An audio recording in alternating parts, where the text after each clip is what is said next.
Hello YouTube, welcome back to a brand new video. My name is Kevin and this is the Red Pilled American. So, there's been a lot of talk about this bill that's currently being brought to the Senate that passed the House called the Big Beautiful Bill, which involves lowering taxes, stronger borders, deregulation of energy, and restored freedoms, and which involves the no tax on tips, things like no tax on overtime. It does things, correct. I don't something about Social Security, I believe. I don't know if it was the exact, but it's something about Social Security as well. Also about salt tax deductions in states that are higher, so it allows people to, places where it's too high to be able to, get their taxes back, their money back. I think through their taxes at the end of the tax seasons, which I believe salt tax I'm not too most educated on, so I'll have to do more research on that. But it seems like it benefits people a lot in blue states, because it seems that it only benefits the wealthy people in the blue states and hurts the middle class in the place where taxes are higher. So looks like the bill eliminates tax on gun silencers, tax on tanning beds, okay, tax on health in health inns, okay, let's see. It does cut Medicare spending for illegals, but it doesn't cut Medicare just in general. There's Dems are constantly lie about that issue every time when it involves some sort of any cut to Medicare. They just say Trump's cutting Medicare when they know darn well it's for people who shouldn't be here. And also so yeah, there's a lot of that in there, okay? And there's a lot of good stuff in the bill. However, there's been some opposition to the bill that it's titled good, but it's not. There's not that some Republicans feel that it's not telling us the whole truth, that there's a lot of pork in it and that it actually increases spending. So while it does cut some, it also increases spending in other areas, and it's not spending cuts that is needed. Something about Green New Deal subsidies, explosive as bond yield surge. There's talk about what else does it do here? Okay. Anyway, that's all I have for that actually now.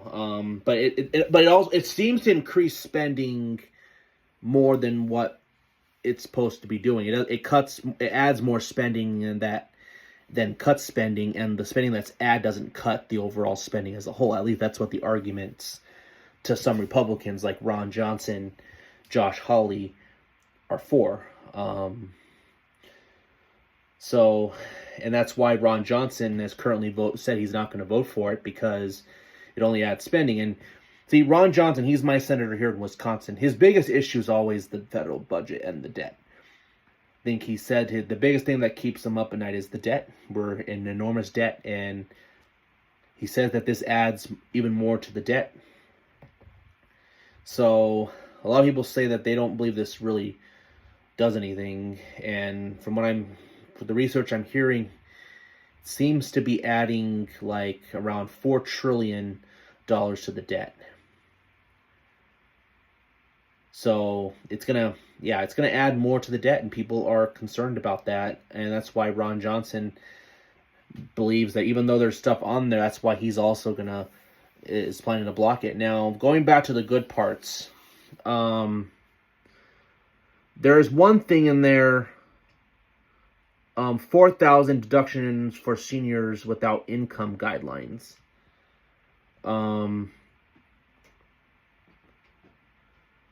There's stuff about financial push for babies instead of social change. I guess another good thing in there that it does. Okay, all right, what does that even mean? There's stuff in there about wanting to. Oh yeah, banning the trans stuff. Not allowed to use Medicare for um, to do the trans change people's genders, quote unquote. So that's also, you can't use Medicare for that. I guess Medicare allows that. Just so yeah, I think that cuts spending there a little bit for that as well, as it should. However, and there's also concern, and Elon Musk emphasized this, he's not too happy that at all, because the bill also doesn't even contain any of the spending cuts from Doge that Elon Musk helped uncover. So while there's a lot in the bill, it doesn't actually reduce any of the spending that is needed. And Ron Johnson says he really wants to get spending down to to pre-COVID levels, and it's still really high.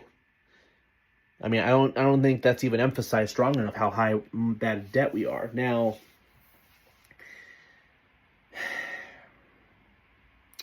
So yeah, this bill's good, but it might be a little bit misleading, and Trump seems to be for it. I know the federal spending is obviously not Trump's biggest issue. He kind of told Republicans to do not touch Medicare. He understands that's a losing issue and it's electoral suicide. That's why he's doing that. There's other ways to cut spending too without touching Medicare. It just is. I mean, I think it's a scam and it's a Ponzi scheme, but we have to win elections as well. So we can't. And unfortunately, with the media constantly lying to us, it's just not. It's not something we're going to be able to overcome the media lies from, and so. So yeah.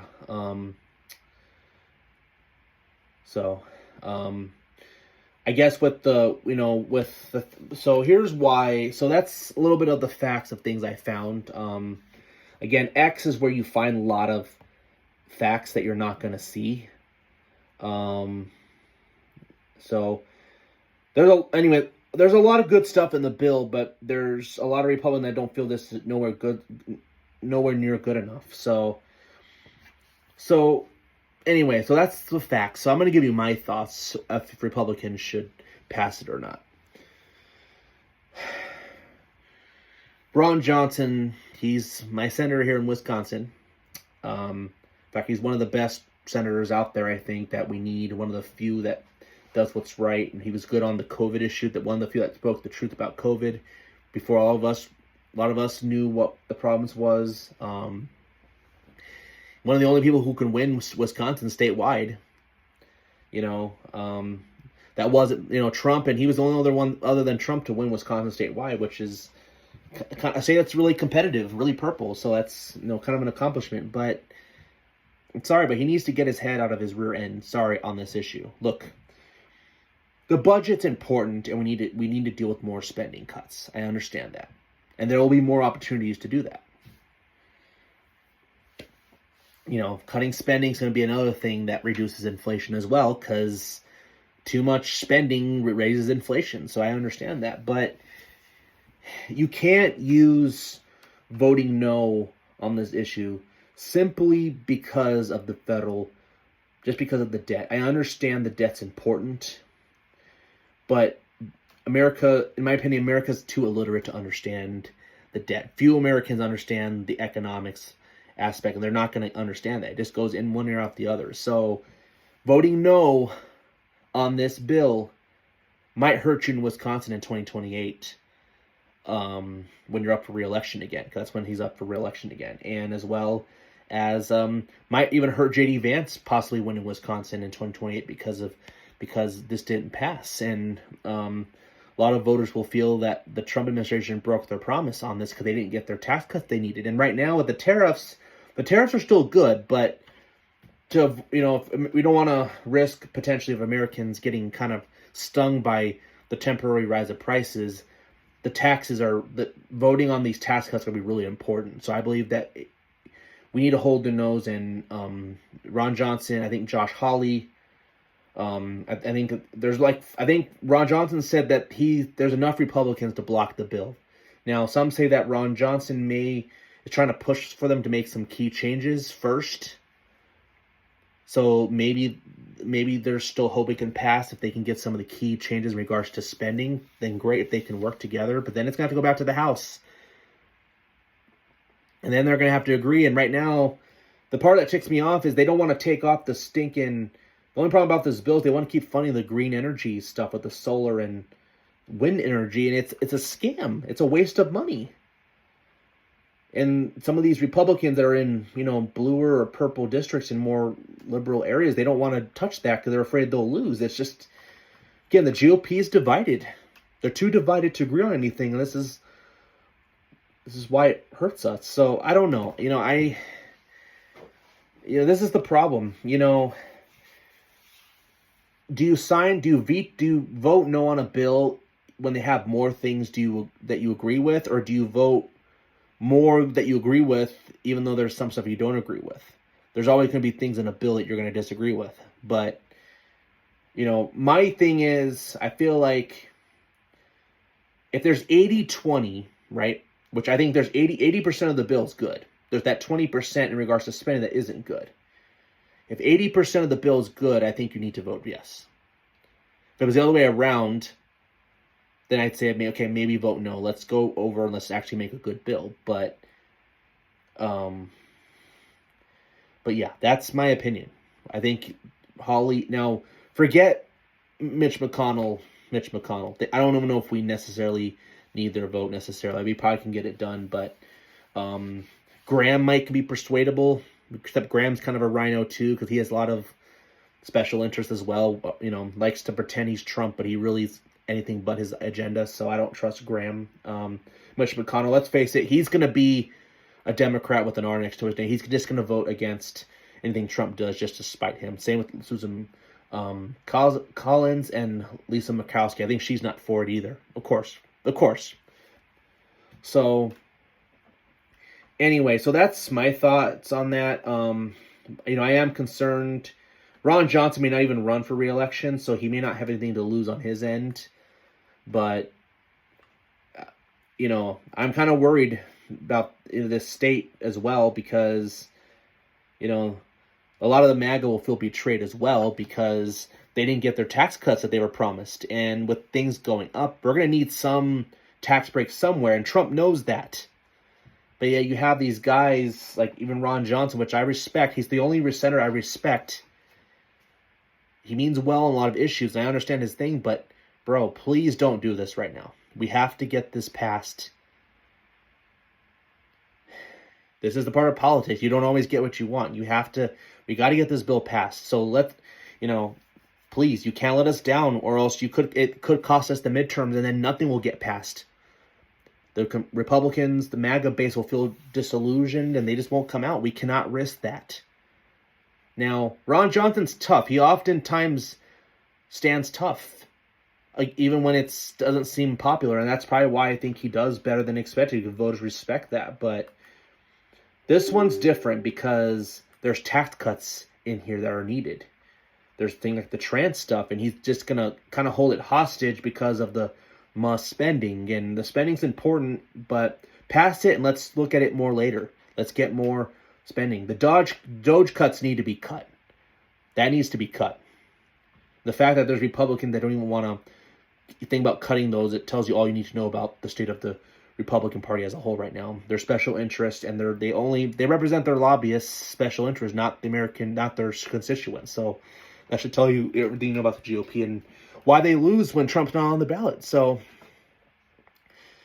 anyway, that's all I have for today on this. If we'll see what happens. Maybe Ron Johnson will come around if we can agree to some changes that he's looking for. But come on, man, we need you. We need you. Josh Hawley too. We need you.